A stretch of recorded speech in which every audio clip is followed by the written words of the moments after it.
Radio Lomé, il est 12h30.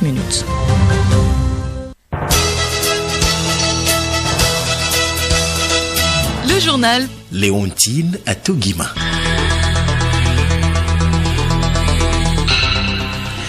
Mesdames et messieurs, bonjour. Au sommaire de cette grande édition de la mi-journée, le Togo poursuit son ambition d'améliorer les conditions de vie des populations à travers la Millennium Challenge Corporation. Les points focaux s'imprègnent des statistiques d'éligibilité au programme compact de la MCC depuis ce matin à Lomé. Libye, la confusion et la tension règnent dans le pays à la veille de la conférence internationale à Paris. Le Premier ministre Abdelhamid Dbeiba ainsi que des miliciens et des islamistes rejettent la loi électorale et appellent à un report des élections. Sport, football, avant-dernière journée des éliminatoires de la Coupe du Monde Qatar 2022, les éperviers du Togo affrontent les Lions du Sénégal ce jeudi au stade de Kégué. Les hostilités débutent à 19h GMT, mais déjà hier, une conférence de presse a planté le décor.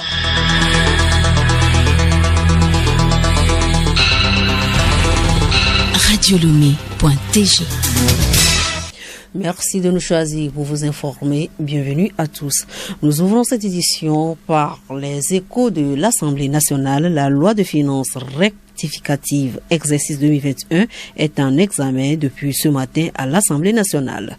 Cette 10e séance de la deuxième session ordinaire de l'année permettra aux députés d'étudier 13 articles nouveaux intégrés à la loi de finances exercice 2022. Plus de détails dans nos prochaines éditions. Le Togo, toujours dans la course pour son éligibilité au programme compact de la Millennium Challenge Corporation. Le pays vient de valider 15 indicateurs pour le compte de l'année 2022. La cellule Millennium Challenge Account a présenté ses résultats ce matin à Lomé aux points focaux et acteurs impliqués dans ce processus. Abiré Lemou.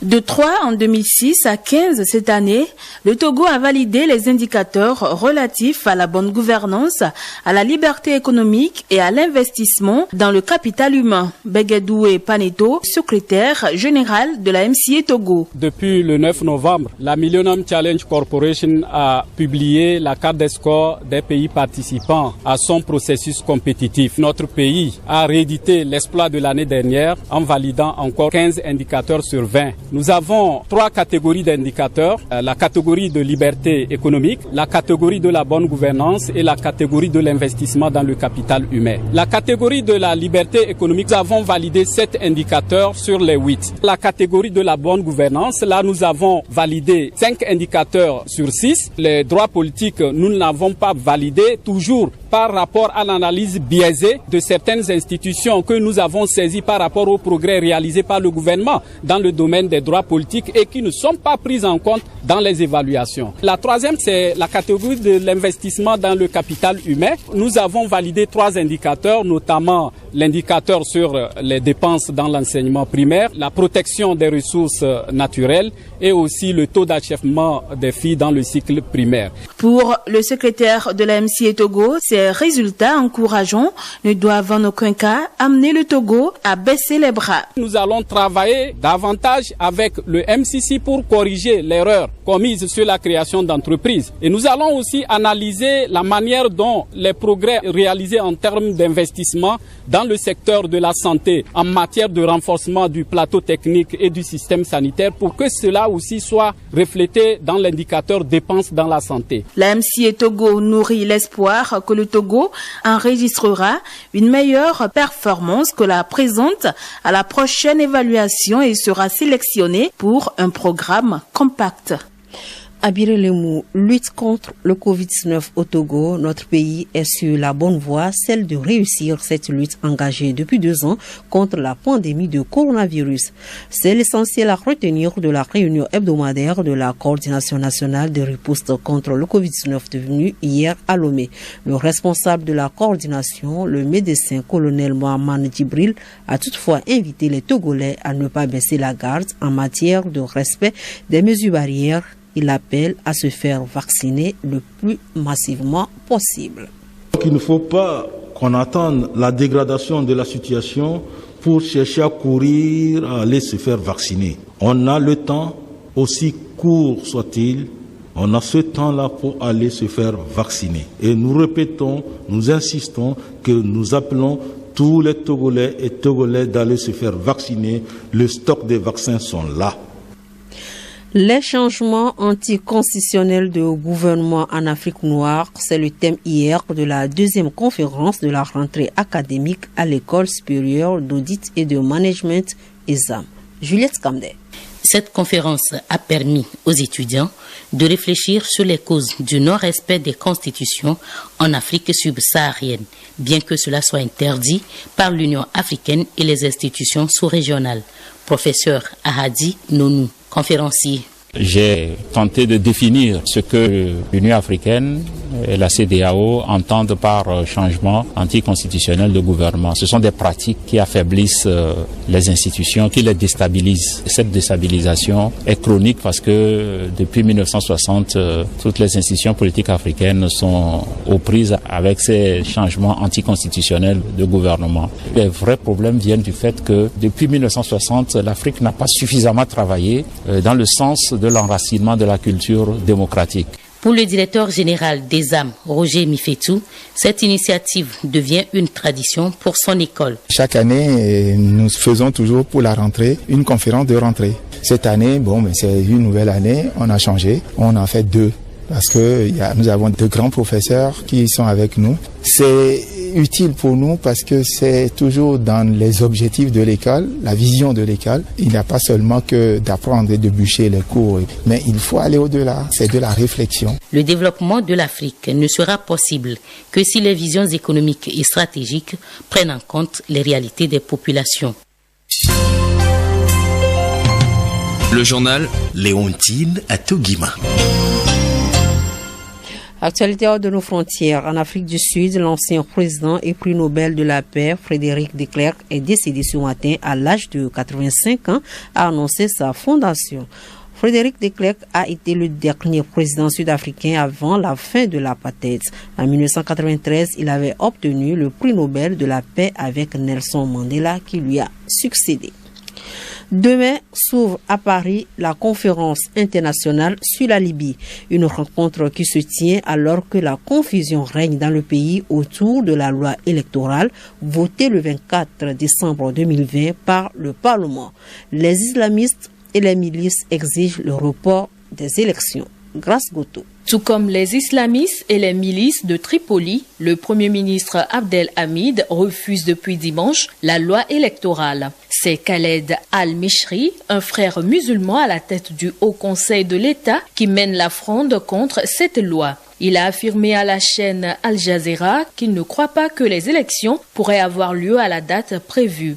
À plusieurs reprises, il a mis en garde contre un retour à la case départ, donc à la guerre, si les élections n'étaient pas repoussées. En effet, c'est suite à une réunion mardi dernier à Tripoli entre des chefs de milice et le président du Haut Conseil de l'État, Khaled Al-Mishri, que 22 chefs ont dénoncé ce test électoral. Ils appellent à un référendum sur cette loi, des exigences qui impliqueraient de repousser la date du scrutin. Khaled Al-Mishri a tenu des propos virulents en incitant les Libyens à boycotter ces élections qui, selon lui, permettront à des criminels de se présenter. Il désigne sans les nommer Saïf al-Islam Kadhafi et le maréchal Haftar. Le Premier ministre Abdel Hamid exige aussi de son côté de changer la loi électorale, affirmant qu'il avait le soutien de 49 députés. Plusieurs députés cités ont dit cependant ne pas être au courant. Face à cette situation qui prévaut actuellement dans le pays, Paris a mis en garde contre des perturbateurs en embuscade qui essaient de faire la présidence française rendre ce processus électoral incontestable et irréversible. Grâce Koto, comment mettre fin à la pandémie du Covid-19 et résorber ses conséquences économiques? Comment avancer plus vite sur le climat? Comment améliorer la gouvernance du numérique et faire progresser l'intelligence artificielle au bénéfice de tous au niveau mondial? C'est le vaste programme qui sera débattu au 4e Forum mondial de Paris pour la paix qui s'ouvre ce jeudi. Au total, sont annoncés, outre les 15 000 participants en ligne, 350 personnalités en chair et en os, dont 30 chefs d'État et de gouvernement, et parmi eux 12 venus d'Afrique.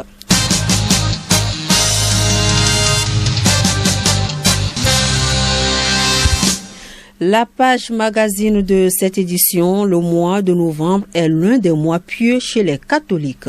C'est un mois qui est dédié aux fidèles défunts. Dans ce magazine, nous allons découvrir pourquoi il faut prier pour les défunts et pourquoi le choix du mois de novembre. C'est une présentation d'Aimé Sougliman. Si le mois d'octobre est dédié à la Vierge Marie, celui de novembre est consacré aux fidèles trépassés chez les catholiques. Âmes du purgatoire, celles du paradis ou de l'enfer. Elles ont toutes besoin des prières des âmes vivantes sur terre qu'elles ont devancées dans l'au-delà. Selon les croyances catholiques, c'est grâce aux prières des âmes vivantes que le Seigneur leur accorde sa miséricorde. Père Donatien Atiché, curé de la paroisse Marie-Mère du Rédempteur d'Adi-Dogomé. Il y en a encore qui ont besoin d'être purifiés sur le chemin. Et c'est tout ce mois de novembre qui nous est donné pour méditer sur cette vocation-là. Ceux-là ont besoin de nos prières. Et c'est nos parents défunts pour lesquels nous prions, nous sommes appelés à offrir des sacrifices pour leur mort, afin que le Seigneur, qui est miséricordieux, puisse leur pardonner leurs péchés et leur ouvrir la porte de son royaume. C'est en concordance de la journée des saints célébrée chaque 1er novembre de l'année que l'Église a choisi le mois de novembre pour les défunts, car l'on passe de la vie à la mort, puis à la résurrection. Père Donatien l'explique. Les données historiques nous disent que c'est Saint Odilon, un 5e abbé de Cluny, en France, au début du second millénaire, qui avait commémoré cette date-là pour la première fois, le 2 novembre. Donc c'est un cheminement de la mort à la vie. Quand nous considérons l'alternance des saisons en Occident, le mois de novembre, qui est la saison de l'automne, où les feuilles tombent, donc le paysage donne l'impression d'une certaine désolation, il n'y a pas de vie. Et cela nous conduit de la mort à la vie. Je crois que cela justifie aussi un tout petit peu, d'une manière symbolique, pourquoi le mois de novembre est considéré comme le mois des morts. Que par la miséricorde de Dieu, les âmes des fidèles endormis dans le Seigneur reposent en paix. Magazine agricole, le COSOP, le document de stratégie pays, cadre général permettant d'effectuer des choix stratégiques relatifs aux opérations du FIDA dans un pays, a fait l'objet de réflexions par les acteurs du secteur agricole. Ils ont étudié les projets de financement de l'institution pour le Togo et surtout les priorités du gouvernement pour le développement agricole. Pour l'heure, il s'agit pour le Togo de voir comment financer le secteur, quelle production et quel marché pour ces produits. Odette Kwira. La priorité du gouvernement pour le secteur agricole, selon Alassani Enardja, directeur des politiques de planification et du suivi-évaluation du ministère en charge de l'agriculture, est la production, l'accès au financement et au marché. Nous avons reçu récemment le document de synthèse qui propose un certain nombre d'actions qui doivent conduire donc la collaboration entre notre pays et le FIDA pour les 6 prochaines, en tout cas jusqu'en 2026. Donc nous sommes en train de regarder, nous assurer surtout que ces propositions soient alignées avec les priorités nationales aujourd'hui. L'intervention du gouvernement aujourd'hui, il est question de faciliter l'accès au financement et au marché. Avant maintenant le marché, il y a la production. Il y a la production qui doit être traduite par tout ce dont on a besoin. Pas d'irrigation aujourd'hui avec les aspects liés au climat. On en a besoin. Il faut passer aussi par les aménagements, par exemple. Et quand nous parlons de marché aujourd'hui, nous, c'est le marché servi par des produits transformés et non plus des produits bruts. Le COSOP a pris en compte 4 projets. Quels sont ces projets? Alassani Enardja. Pour le secteur agricole, il y a 4 projets majeurs orientés essentiellement vers l'amélioration des rendements et de la productivité agricole, la facilitation de l'accès au financement et au marché pour les agriculteurs et les autres acteurs des chaînes de valeur à travers l'accélération du MIFA, la valorisation de nos productions pour une plus-value, pour apporter une plus-value plus intéressante avec le développement des unités de transformation qui vont se traduire au-delà de la plateforme industrielle d'Aditi-Kopé par l'agropole de Kara qui est en cours de mise en œuvre pour lequel nous avons reçu mandat nous, ensemble des acteurs du développement agricole, d'accélérer la mise en œuvre. Et enfin, nous aurons tous ces paquets d'interventions vont être accompagnés par la mise en œuvre de la loi foncière agricole pour la sécurisation des transactions foncières devant faciliter donc la mise en œuvre de ça. Il faut rappeler que le FIDA a financé plusieurs projets déjà. Il s'agit entre autres du PADAT, du PNPR et le PROMIFA. À jeudi prochain pour un autre numéro.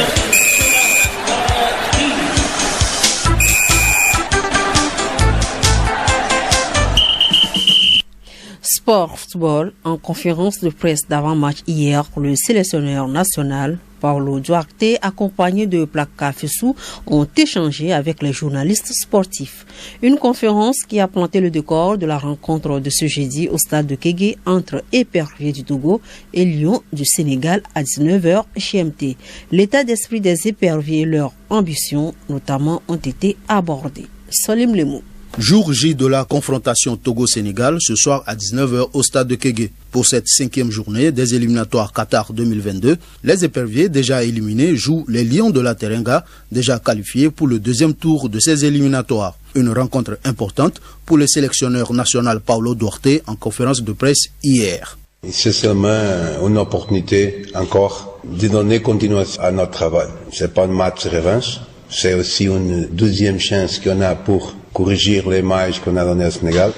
Rien à perdre, beaucoup à gagner devant nos porteurs. Gagner à domicile, chose qu'on ne gagne pas déjà à 3 ans peut-être, 3 ans et demi. Gagner une énorme marge, une énorme avance dans le ranking de l'Afrique. Parce qu'on gagne en première l'Afrique.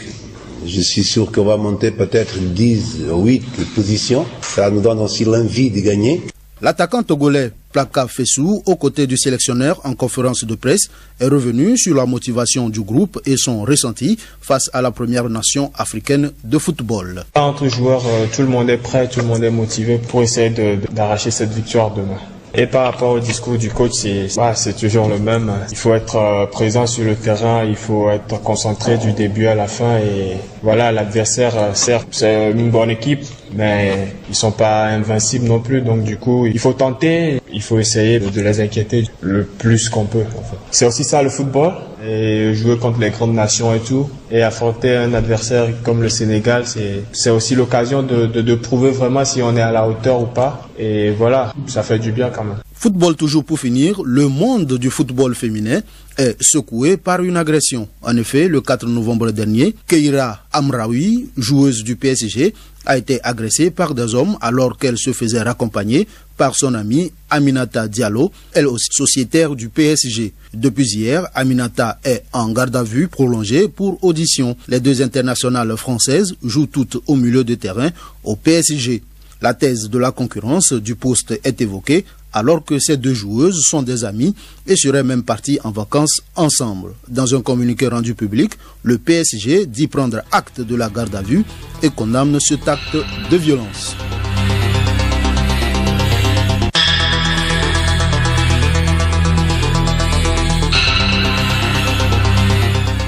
Mesdames et messieurs, ce journal se referme. Merci de nous avoir suivis. Retenez pour l'essentiel que pour l'avant-dernière journée des éliminatoires de la Coupe du Monde Qatar 2022, les éperviers du Togo affrontent les Lions du Sénégal ce jeudi au stade de Kégué. Les hostilités débutent à 19h GMT.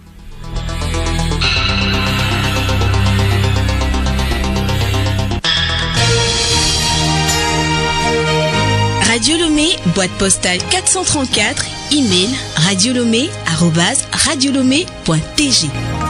Radiolomé.tg